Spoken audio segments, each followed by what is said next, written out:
This is a review of the Bontrager Blaze mountain bike helmet.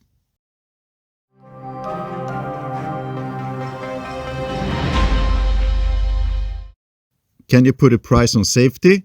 Well, Bontrager certainly can, and this helmet retails for a rather steep 2,700 Swedish crowns or 260 euros, which puts this helmet among the most expensive helmets you can buy today. I personally don't mind a product being expensive if it is any good. The helmet was introduced about a year ago, and Bontrager let the independent test institute Virginia Tech in the US test the helmet, which got a first place in safety among bike helmets. Instead of MIPS that's usually found in high-end helmets, Bontrager uses something called WaveCell, which is sort of a honeycomb structure, which is designed to flex, crumple and glide on impact. Bontrager boldly claims WaveCell is the most significant change to road helmet tech in 30 years, and in the safety studies that I have found, the Blaze has indeed got highest marks. I think the price of this helmet has got a strong connection to the level of safety that it offers, but when looking at the same list from Virginia Tech today, 1 year after the introduction, there are a lot of other helmets that score better and only cost almost half as much, including the little brother called Bontrager Rally. When I wear the helmet, I subjectively feel very safe. It's a pretty bulky helmet which covers a large area. There is more of the WaveCell material used in the Blaze helmet than in the Rally. The distance from the head to the outer shell is longer than with other helmets, which subconsciously adds to the feeling of being cocooned. The Blaze helmet is packed with other features too. There is a BOA fit system, a magnetic chin strap and a Gopro or Bontrager blender light mount too. The mount also doubles as a screwdriver to fasten the visor. In the box there is also an extra liner with a silicone strip that is designed to keep sweat away from your eyes.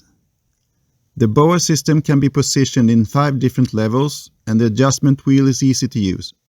It's very easy to get just the right amount of tension. I think the helmet looks good, albeit it's a little bulky. It has the right looks and details to suit most mountain bike riders. As far as I can tell, the build quality is great, but I cannot tell how the helmet holds up long term. A wild guess is that it should hold up just fine, there are no gaps or flecks between materials, and everything sits firmly where it should. The helmet is a little thicker than other helmets, and the WaveCell does hinder some of the ventilation. Since I tested the helmet in 3 degrees Celsius and with a hat underneath, I'm not the right person to tell if it gets too warm in the summers. However, I've heard that the ventilation shouldn't be any major issue either. I always look a bit weird when wearing helmets, a bit dorky, and I've got a large head I think, and a pretty weirdly shaped head as well. So let's try this on then. It's supposed to have a very foolproof or idiot-proof locking mechanism here, and even I can manage that, so that's a big thumbs up I guess. And you're supposed to be able to lock this with one hand. Let's see if I can do that. I think after some fiddling perhaps. Yeah, there it is. Okay, as you can see it's a pretty big head. It's bulky because of this WaveCell layer, and on top of that there's a foam layer as well, and on top of that there's this outer shell. So it's definitely bigger than most other helmets, but it feels okay. It doesn't feel too heavy. I know this helmet is a bit heavier than most other helmets, about 50 grams or so, but I wore this helmet a full day and didn't have any issues at all with it. No strain on the neck or anything. I even had a bike light on top of here as well to add some extra weight, and so I didn't have any issues at all on the trails with this helmet. Yeah, one great feature is that this bike helmet has got an adjustable beak as well, but you need to use both hands, so I'll do that. So it's adjustable in 3 stages, and it's enough room to put your goggles there if you wear goggles, which is very useful.